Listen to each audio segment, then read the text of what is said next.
लाडक्या बहिणींच्या अर्जाबद्दल जर स्थानिक प्रशासनाकडून तक्रारी आल्या तर त्या अर्जांची छाननी होईल अशी माहिती महिला बालविकास मंत्री अदिती तटकरे यांनी दिली आहे। मात्र स्थानिक प्रशासन म्हणजे कोण, ते सरकारहून वेगळे आहेत का असाही प्रश्न या निमित्ताने उपस्थित होतोय।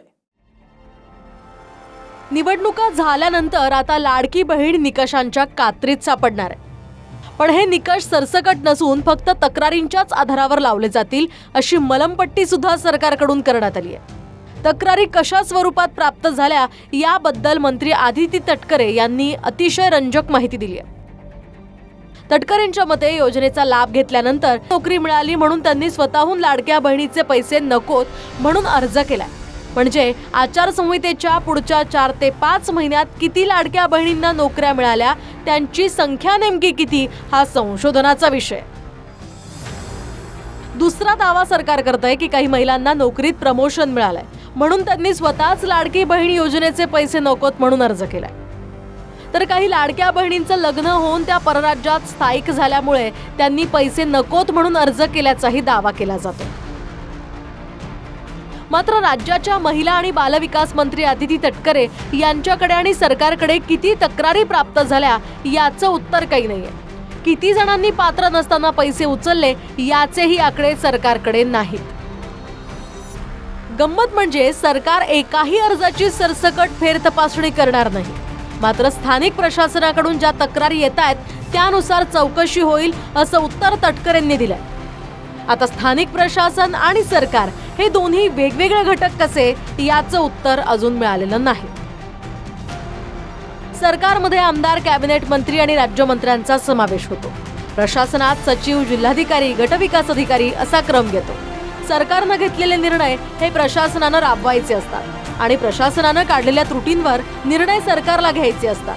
पण तटकरे सूचित करतायत की हे दोन्ही घटक वेगवेगळे आहेत। म्हणून लाडक्या बहिणींच्या अर्जांची फेर तपासणी सरकार नव्हे तर स्थानिक प्रशासनाच्या तक्रारींनुसार केली जाणार आहे असं लाडकं उत्तर अदिती तटकरे यांनी दिले। याचाच अर्थ लाडक्या बहिणींचे अर्ज मंजूर केले ते सरकारनं आणि अर्जात त्रुटी शोधून ते रद्द केलेत ते प्रशासनानं, असंच काहीसं सरकार म्हणू पाहत आहे।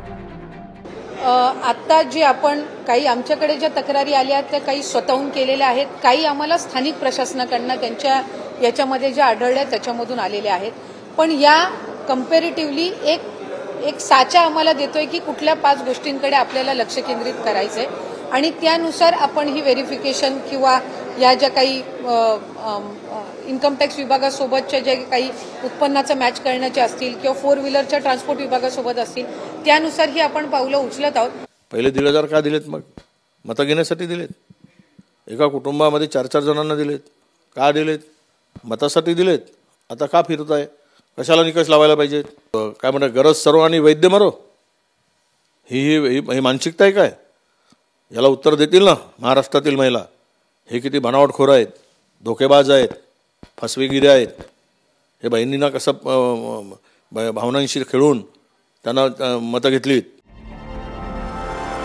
कोणतेही निकष न तपासता निवडणुकांच्या आधी ते अर्ज मंजूर झाले याची महाराष्ट्रातल्या गावागावात चर्चा आहे। त्याच्या अनेक बातम्या सुद्धा समोर आल्या। खुद्द अजित पवारांनीच प्रचारावेळी एका सभेत कारखान्यात काही टन ऊस जाणाऱ्या महिलांनी सुद्धा लाडक्या बहिणींचे पैसे घेतल्याची माहिती दिली होती।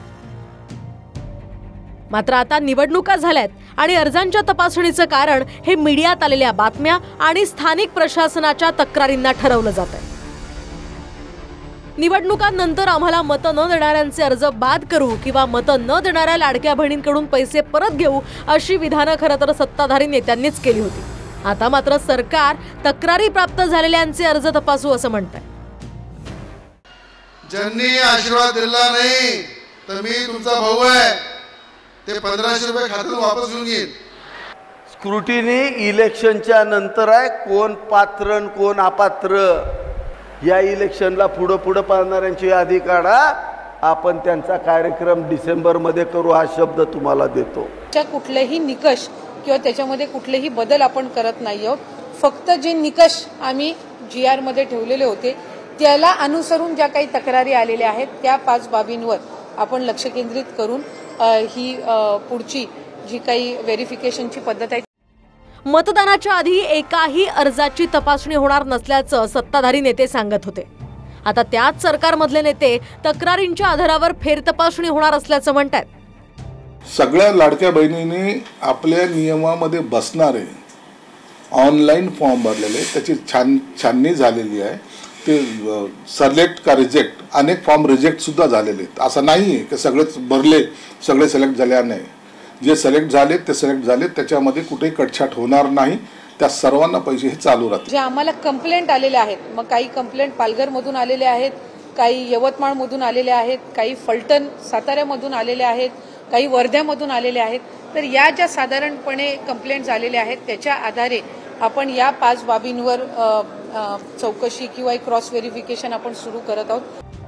जर निवडणूक काळात बोगस लाभार्थ्यांचे अर्ज मंजूर झाले असतील तर त्याला जबाबदार कोण? गरजू महिलांचे पैसे बळकावणारे बोगस लाभार्थी कोण? त्यांचे अर्ज बेकायदेशीरपणे मंजूर करणारे नेमके कोण? यावर आता सरकार गप्प आहे. फक्त तक्रारी प्राप्त होणाऱ्या लाडक्या बहिणींच्या अर्जांची तपासणी होईल इतकंच सरकार बोलतंय. अक्षय मंकणी, TV9 मराठी, मुंबई.